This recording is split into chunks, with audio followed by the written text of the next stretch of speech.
ಸಾಕ್ಷಿ ಏನು ತಂದಿದ್ದೀನಿ ನೋಡು, ನಿನ್ನ ಫೇವ್ರೇಟ್ ಸ್ವೀಟು. ನನಗೇನು ಬೇಡಪ್ಪ. ಅರೆ ಇದೇನಮ್ಮ ಹೀಗೆ ಹೇಳ್ತೀಯಾ? ಏನು ತಂದಿದ್ದೀನಿ ಅದನ್ನಾದ್ರೂ ನೋಡು. ಬಿಸಿ ಬಿಸಿಯಾಗಿತ್ತು, ಫ್ರೆಶ್ ಆಗಿ ಪ್ಯಾಕ್ ಮಾಡಿಸ್ಕೊಂಡು ಬಂದೀನಿ. ತಗೋ. ಅಪ್ಪ ಪ್ಲೀಸ್ ನನ್ನ ಬಲವಂತ ಮಾಡಿಬಿಡಿ, ನನಗೇನು ಬೇಡ ಅಂತ ಹೇಳಿದ್ನಲ್ಲ. ಏನು ರಘುರಾಮ್ ನೀವು ಗಂಡ ಊರಿಗೆ ಹೊಟ್ಟೋಗಿದ್ದಾನೆ ಅಂತ ಪರಿತಪಿಸ್ತಾ ಇದ್ದಾಳೆ, ಅವಳಿಗೆ ಹೋಗಿ ಸ್ವೀಟ್ ತಿನ್ನು ಅಂತೀರಲ್ಲ. ನೀವು ಒಳ್ಳೆ ತಗೊಮ್ಮ, ಒಳಗಡೆ ಇಟ್ಬಿಡು. ಹಾಂ, ನನಗೆ ನಿನ್ನ ಮೊಬೈಲ್ ಕೊಡು. ಯಾಕಮ್ಮ? ಉಪ್ಪಿನಕಾಯಿ ಹಾಕೊಂಡು ತಿನ್ನಕ್ಕೆ ಮೊಬೈಲ್ ಯಾಕಾದರೂ ಕೇಳ್ತಾರೆ. ನನ್ನ ಮೊಬೈಲಲ್ಲಿ ಚಾರ್ಜ್ ಇಲ್ಲ, ಕೊಡು. ನಾನು ಒಂದು ಫೋನ್ ಮಾಡ್ಬೇಕು ಅರ್ಜೆಂಟಾಗಿ. ಯಾರಿಗಮ್ಮ ಫೋನು? ನಾನು ಎಳಿಯಂಗೆ. ಪ್ರೇಮ್ಗ? ಯಾಕೆ? ನನ್ನ ಇಷ್ಟ ಕಣೆ. ನಿನ್ನ ಹೆಂಡತಿ ನಿನಗಾಗಿ ಪರಿತಪಿಸ್ತಿದ್ದಾಳೆ, ಓಡೋಡೆ ಬಾ ಅಂತ ಹೇಳಕ್ಕೆ ಫೋನ್ ಮಾಡ್ತಾ ಇದ್ದೀನಿ. ಅಮ್ಮ ಪ್ಲೀಸ್. ಅಯ್ಯ ರಾಮ, ಇದೇನೆ ನಾ ಪ್ರೇಮ್ ಜೊತೆ ಏನೋ ಗುಟ್ಟು ಮಾತಾಡ್ಬಿಡ್ತೀನಿ ಅನ್ನೋ ಥರ ಆಡ್ತಿದ್ಯಾ? ಪ್ರೇಮ್ ನಿಜವಾಗ್ಲೂ ಊಟಿಗೆ ಹೋಗಿದ್ದಾನ?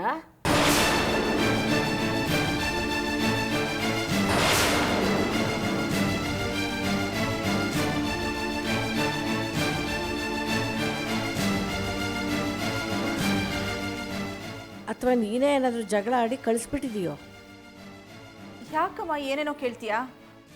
ಹಾಗೆಲ್ಲ ಏನೂ ಇಲ್ಲ. ಮತ್ತಿನ್ನೇನೆ, ನನ್ನಳ್ಳಿನ ಹತ್ರ ನಾನು ಮಾತಾಡೋದಕ್ಕೆ ನಿಂದೇನೆ ರೆಸ್ಟ್ರಿಕ್ಷನ್ಸು?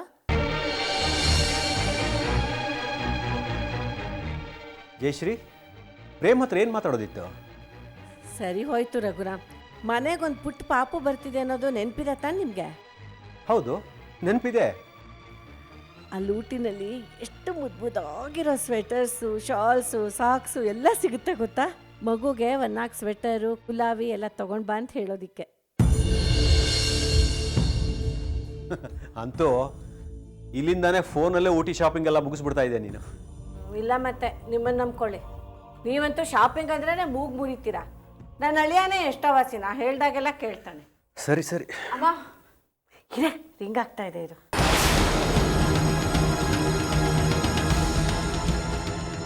ಹಿಂಗಾಗ್ತಿದ್ಯಾ?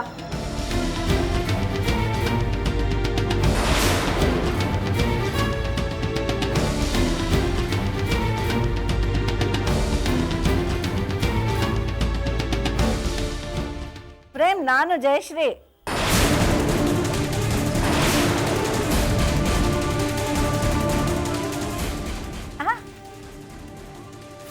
ಸರಿ.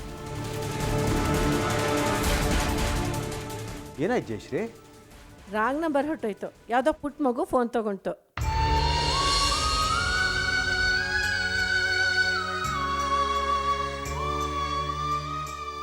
ಜಯಶ್ರೀ ಕೊಡಿ, ನಾನು ಟ್ರೈ ಮಾಡ್ತೀನಿ.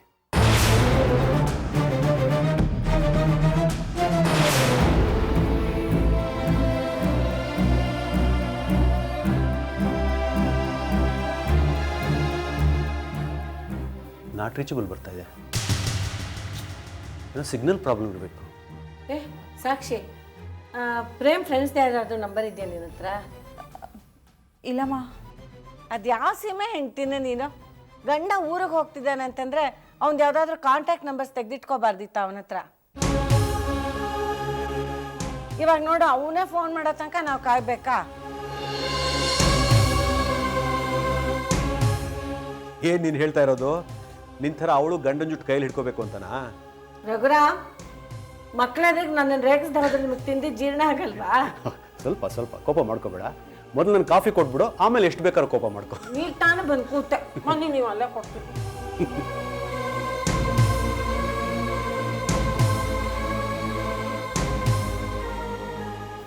ಸಾಕ್ಷಿ, ನನಗಂತೂ ತುಂಬ ಟೆನ್ಷನ್ ಆಗಿತ್ತು, ಎಲ್ಲ ಅಮ್ಮ ಪ್ರೇಮ್ ಜೊತೆ ಮಾತಾಡ್ತಾರೋ ಅಂತ.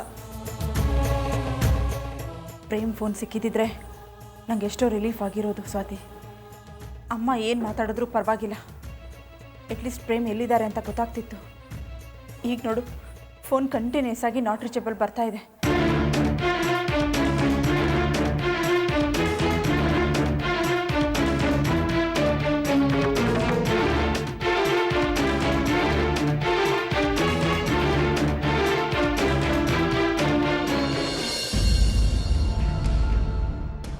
ಕೂತ್ಕೊಳ್ಳಿ.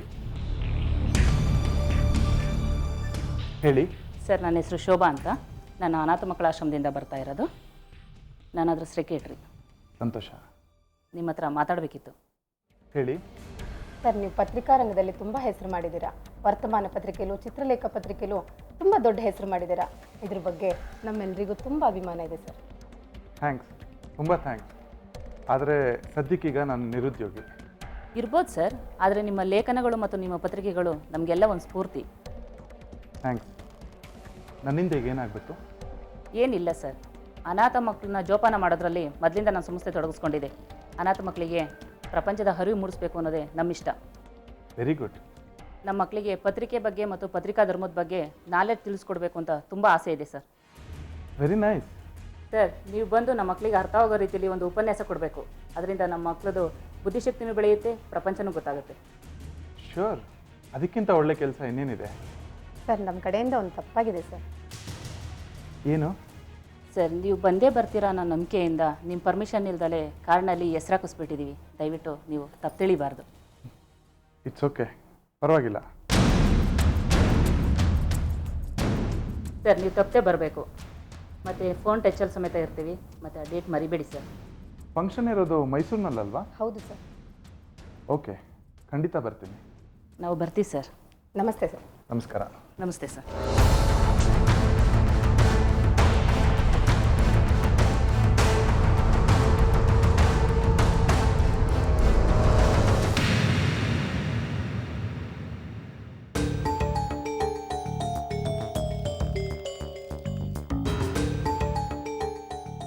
ಮೇಡಮ್,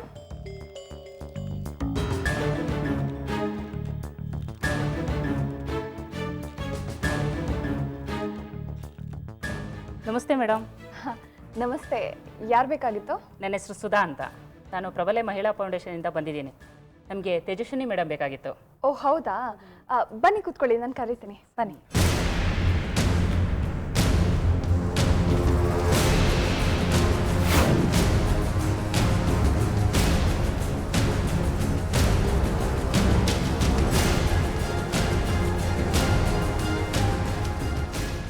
ನಮಸ್ಕಾರ.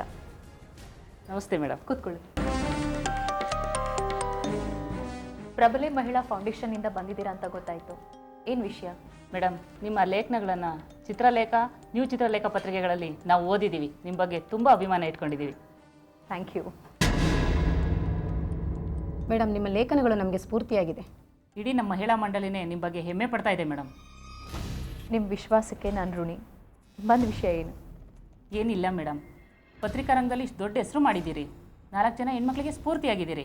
ಅದರಿಂದ ನಾವೆಲ್ಲ ಸೇರಿ ನಿಮಗೆ ಸನ್ಮಾನ ಮಾಡಬೇಕು ಅಂತ ತೀರ್ಮಾನ ಮಾಡ್ಕೊಂಡಿದ್ದೀವಿ. ಈ ಸನ್ಮಾನ ಹೋಗಲಿಕ್ಕೆ ಅಂತಂದರೆ ನನಗಾಗಲ್ಲ.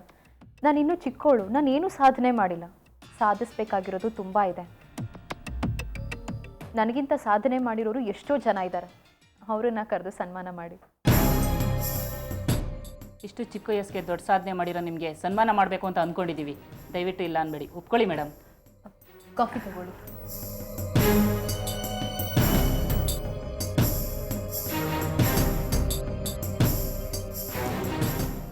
ಅಕ್ಕ, ಅವರಷ್ಟು ಪ್ರೀತಿಯಿಂದ ಹೇಳ್ತಿದ್ದಾರೆ, ಒಪ್ಕೊಳ್ಳಿ. ಇಲ್ಲ ಜಾನು, ಮೇಡಮ್ ಇಲ್ಲ ಅನ್ಬೇಡಿ, ಒಪ್ಕೊಳ್ಳಿ. ನೀವೆಲ್ಲ ಇಷ್ಟು ಪ್ರೀತಿಯಿಂದ ಒತ್ತಾಯ ಮಾಡ್ತಿದ್ದೀರಾ, ಇಲ್ಲ ಅಂತ ಹೇಳೋದಕ್ಕಾಗ್ತಿಲ್ಲ. ಬರ್ತೀನಿ. ಮೇಡಮ್, ನಮ್ಮಿಂದ ಒಂದು ತಪ್ಪಾಗಿದೆ. ಏನು? ನಿಮ್ಮನ್ನು ಒಪ್ಪಿಸ್ತೀವಿ ಅನ್ನೋ ಭರವಸೆಯಿಂದ ನಿಮಗೆ ಸನ್ಮಾನ ಅಂತ ಕಾರ್ಡಲ್ಲಿ ಪ್ರಿಂಟ್ ಹಾಕಿಸ್ಬಿಟ್ಟಿದ್ದೀವಿ. ಇದಕ್ಕೆ ಕ್ಷಮೆ ಇರಲಿ. ಪರವಾಗಿಲ್ಲ. ಏನೂ ಅಂದ್ಕೋಬೇಡಿ ಮೇಡಮ್, ನಿಮ್ಮ ಮೇಲಿನ ಅಭಿಮಾನದಿಂದ ಹೀಗಾಗಿದೆ. ಮೈಸೂರಲ್ಲಿ ಪ್ರೋಗ್ರಾಮ್ ಮೇಡಮ್, ನಿಮಗೋಸ್ಕರ ಕಾಯ್ತಾ ಇರ್ತೀವಿ, ಫೋನ್ ಮಾಡ್ತೀವಿ. ಪ್ಲೀಸ್ ತಪ್ಪಿಸ್ಕೋಬೇಡಿ ಮೇಡಮ್. ಖಂಡಿತ ಇಲ್ಲ, ಬರ್ತೀನಿ. ನಮಸ್ತೆ ಮೇಡಮ್, ಬರ್ತೀವಿ.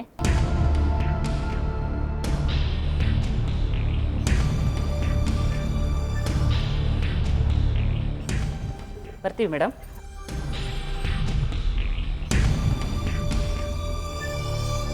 ಅಕ್ಕ, ನಿಮ್ಮ ಒಳ್ಳೆತನಕ್ಕೆ ಎಷ್ಟು ಬೆಲೆ ಇದೆ ನೋಡಿ. ಸನ್ಮಾನ ಅನ್ನೋದು ನಿಮ್ಮನ್ನ ಹುಡ್ಕೊಂಡು ಬಂತು. ಸನ್ಮಾನ ಬೇರೆ ಕೇಡು.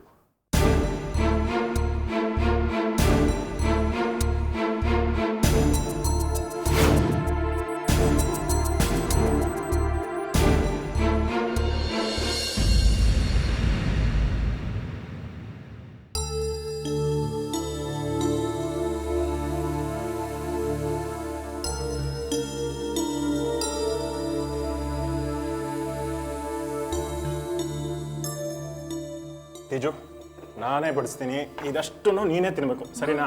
ನೋ ಸಾಕು ಸಾಕು, ಅದೇ ನಂಗೆ ಸಾಕು. ನೀನು ಒಬ್ಬಳಿಗೆ ಅಲ್ಲಮ್ಮ ಹೇಳ್ತಾ ಇರೋದು, ನಿನ್ನ ಹೊಟ್ಟೆಲ್ ನಮ್ಮ ಮಗನೂ ಬೆಳೀತಾ ಇದೆಯಾ, ಅದಕ್ಕೂ ಸೇರಿ ಹೇಳ್ತಾ ಇದ್ದೀನಿ, ನೀನು ತಿನ್ನಲೇಬೇಕು. ಇದು ಸರಿ ಇಲ್ಲ ಅದೇ. ನೀವು ನಾನು ತಿನ್ಬೇಕು ಅಂತ ಹೇಳ್ತಾ ಇಲ್ಲ, ನನ್ನ ಹೊಟ್ಟೆನಲ್ಲಿ ಮಗು ಇದೆಲ್ಲ ಅದಕ್ಕೋಸ್ಕರ ನಾನು ತಿನ್ಬೇಕು ಅಂತ ಹೇಳ್ತಾ ಇದ್ದೀರಾ. ಎಷ್ಟು ಸ್ವಾರ್ಥಿ ನೋಡಿ. ಮಗು ತಿನ್ಲಿ ಅಂದ್ರೆ ನೀನು ತಿನ್ಬೇಕಂತ ತಾನೇ ಅರ್ಥ. ಏನು ಹೇಳ್ತೀಯ ಜಾಹ್ನವಿ? ಅವೆಲ್ಲ ನಡೆಯೋದಿಲ್ಲ ಬಾಬಾ. ನಿಮಗೆ ಮಗು ಇಂಪಾರ್ಟೆಂಟು ಅಕ್ಕ ಇಂಪಾರ್ಟೆಂಟು ಅಂತ ಕರೆಕ್ಟಾಗಿ ಹೇಳಬೇಕು. ನನಗೆ ತೇಜುನೇ ಮೊದಲು. ಮಗು ಅಂತ ಏನಾದರೂ ಹೇಳಬೇಕಾಗಿತ್ತು. ಮಗು ಹುಟ್ಟಕ್ಕೆ ಇನ್ನೂ ಟೈಮ್ ಇದೆ, ಆಗಲೇ ಎಷ್ಟು ಕಿತ್ತಾಡ್ತಿಲ್ಲಮ್ಮ. ಆದರೆ ಇದರಲ್ಲಿರೋ ಮಜಾನೇ ಬೇರೆ, ಆ ಸಂತೋಷನೇ ಬೇರೆ. ತೇಜು, ಇನ್ನೊಂಚೂರು ನಾನು ಬಡಿಸ್ಕೊ. ಬೇಡ ಬೇಡ ಬೇಡ, ನೀವು ಸುಮ್ಮನೆ ನಾನು ಬಡಿಸ್ಕೊಡ್ತೀನಿ. ಸಾಕು ಸಾಕು, ಏನು ಸೀಮೆಗಿಲ್ದೇ ಇರೋ ಗಂಡ ಹೆಂಡತಿ.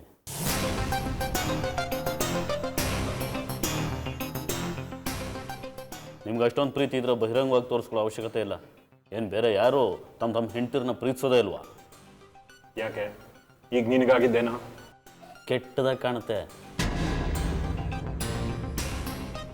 ಅನಿ, ಸ್ವಲ್ಪ ಸುಮ್ಮನೆ ಇರ್ತೀರಾ? ಅವ್ರೇನೋ ತಮಾಷೆ ಮಾಡ್ಕೊಳ್ತಿದ್ದಾರೆ. ನಿಮ್ಗೆ ಇಲ್ಲಿ ಕೂರಕ್ಕಾಗ್ತಿಲ್ಲ ಅಂದರೆ ಎದ್ದೋಗ್ಬೋದು. ಜಾನು, ನೀ ಸುಮ್ಮನೆ ಇರು. ಅನಿಯಾಗಿ ಬೇರೆ ಕಡೆ ಕೂತ್ಕೊಳ್ಬೇಕು? ಅವ್ನು ಸುಮ್ಮನೆ ಬಡಬಡ ಅಂತ ಹೇಳ್ತಾನೆ ಅಷ್ಟೇ, ಮನಸ್ಸಿನಲ್ಲಿ ಏನೂ ಇಟ್ಕೊಂಡಿರಲ್ಲ. ಹೌದು ಹೌದು. ಅಕ್ಕ, ನಾಳೆ ತಿಂಡಿಗೆ ಏನು ಮಾಡಲಿ? ನಾಳೆ ನಿನ್ನ ಕೆಲಸ ಕಮ್ಮಿ ಮಾಡ್ತಿದ್ದೀನಿ. ಏಕೆ? ನಿನಗೆ ಗೊತ್ತಲ್ಲ ಜಾನು, ನಾಳೆ ಮೈಸೂರಲ್ಲಿ ನನಗೆ ಸನ್ಮಾನ ಇದೆ. ಅವ್ರು ನನ್ನ ಹೆಸರನ್ನ ಇನ್ವಿಟೇಷನ್ ಕಾರ್ಡಲ್ಲಿ ಬೇರೆ ಹಾಕ್ಸ್ಬಿಟ್ಟಿದ್ದಾರೆ. ಹೋಗಲಿಲ್ಲ ಅಂದರೆ ಚೆನ್ನಾಗಿರಲ್ಲ ಅಲ್ವಾ? ಕುಸು, ನೀನು ಹೋಗ್ಬಾ. ನಾನು ಕಾರ್ಡ್ ನೋಡಿದೆ, ಅವರು ನಿನಗೆ ಸನ್ಮಾನ ಮಾಡಬೇಕು ಅಂತ ಅಷ್ಟು ದೂರದಿಂದ ಬಂದು ಕರೆದಿರೋವಾಗ ನೀನು ಹೋಗದೆ ಇದ್ರೆ ಚೆನ್ನಾಗಿರಲ್ಲಮ್ಮ. ನೀನು ಹೋಗ್ಬಿಟ್ಬಾ. ಸರಿ ಮಾವ. ಅದು ಸರಿ ಕೂಸು, ಈಗ ನೀನು ಒಬ್ಬಳೇ ಅಲ್ಲ, ಇಬ್ಬರು ಹೇಗೆ ಹೋಗ್ತೀಮ್ಮ ಮೈಸೂರಿಗೆ? ಆದಿತ್ಯ ನನ್ನ ಜೊತೆ ಬರ್ತಾರೆ ಅಂದ್ಕೊಂಡಿದ್ದೀನಿ. ನೀವು ಬರ್ತಾ ಇದ್ದೀರಲ್ವಾ? ನಾನು ನಿಮಗೆ ಮೊದಲೇ ಹೇಳಿದ್ದೆ ನಾಳೆ ಮೈಸೂರಲ್ಲಿ ಸನ್ಮಾನ ಇದೆ ಅಂತ. ಅಯ್ಯೋ ತೇಜು, ನಾಳೆ ನಿನ್ನ ಸನ್ಮಾನದ ಪ್ರೋಗ್ರಾಮ್ ಇದೆ ಅನ್ನೋದನ್ನ ಮರೆತು ಆಫೀಸಲ್ಲಿ ನಾರ್ಕಾರ್ ಕಮಿಟ್ಮೆಂಟ್ ಹಾಕೊಂಡ್ಬಿಟ್ಟಿದ್ದೀನಿ. ಏನು ಮಾಡೋದು? ಎಲ್ಲ ಕಮಿಟ್ಮೆಂಟ್ಸ್ನು ಕ್ಯಾನ್ಸಲ್ ಮಾಡ್ತೀನಿ. ನಿನ್ನನ್ನು ಮೈಸೂರಿಗೆ ನಾನೇ ಕರ್ಕೊಂಡು ಹೋಗ್ತೀನಿ, ಓಕೆನಾ?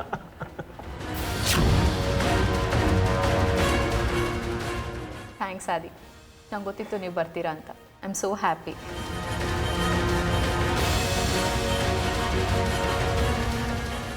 ನಾಳೆ ಬೆಳಿಗ್ಗೆ ಮೈಸೂರಿಗೆ ಹೋಗೋದು ರೆಡಿ ಆಗು, ನಾನೇ ಕರ್ಕೊಂಡು ಹೋಗ್ತೀನಿ. ಸುತ್ತಾಡ್ಕೊಂಡು ಬರೋಣ, ಓಕೆನಾ? ಆರಾಮಾಗಿ ಸುತ್ತಾಡ್ಕೊಂಬನ್ನಿ, ಯಾರಿಗುಂಟು ಯಾರಿಗಿಲ್ಲ.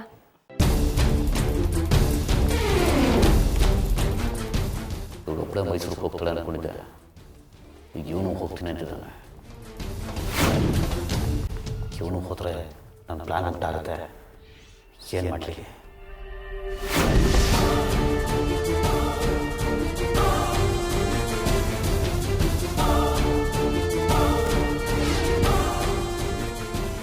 ಅದೇ ಯಾಕೋ ಎದ್ಬಿಟ್ಟೆ? ಕೂತ್ಕೋ, ಊಟ ಮಾಡು.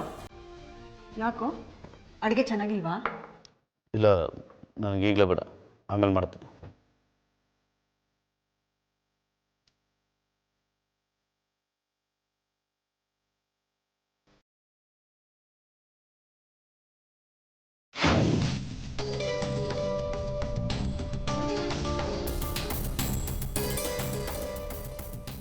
ಸರ್ ಹೇಳಿ ಸರ್. ಎಲ್ಲಿದೆಯೋ? ಸರ್ ನಾಳೆಗೆ ಎಲ್ಲ ಪ್ರಿಪೇರ್ ಆಗ್ತಾ ಇದ್ದೀನಿ. ನಾಳೆ ಮಾನರಾಜು ಹಾಕದೆ. ಪ್ಲ್ಯಾನ್ ಎಲ್ಲ ಉಲ್ಟಾ ಆಗೋ ಥರ ಕಾಣ್ತದೆ ಕಣೋ. ಯಾಕೆ ಸರ್, ಏನಾಯಿತು? ನಮ್ಮಣ್ಣನೂ ಅವಳ ಜೊತೆ ಹೊರಡ್ತೀನಿ ಅಂತ ಕೂತಿದ್ದಾನೆ. ಹೌದಾ ಸರ್? ನಾನು ಎಕ್ಸ್ಪೆಕ್ಟೇ ಮಾಡಿರಲಿಲ್ಲ. ಅವನೇನಾದರೂ ಬಂದರೆ ನಾವೇನೂ ಮಾಡೋಕ್ಕೆ ಸಾಧ್ಯ ಇಲ್ಲ. ಮತ್ತೀಗ ಏನು ಮಾಡೋದು ಸರ್?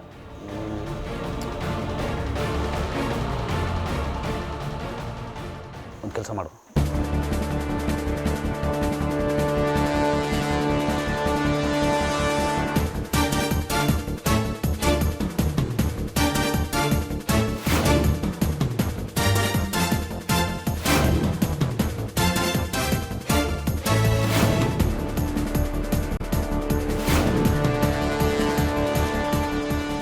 ಸರಿ ಸರ್.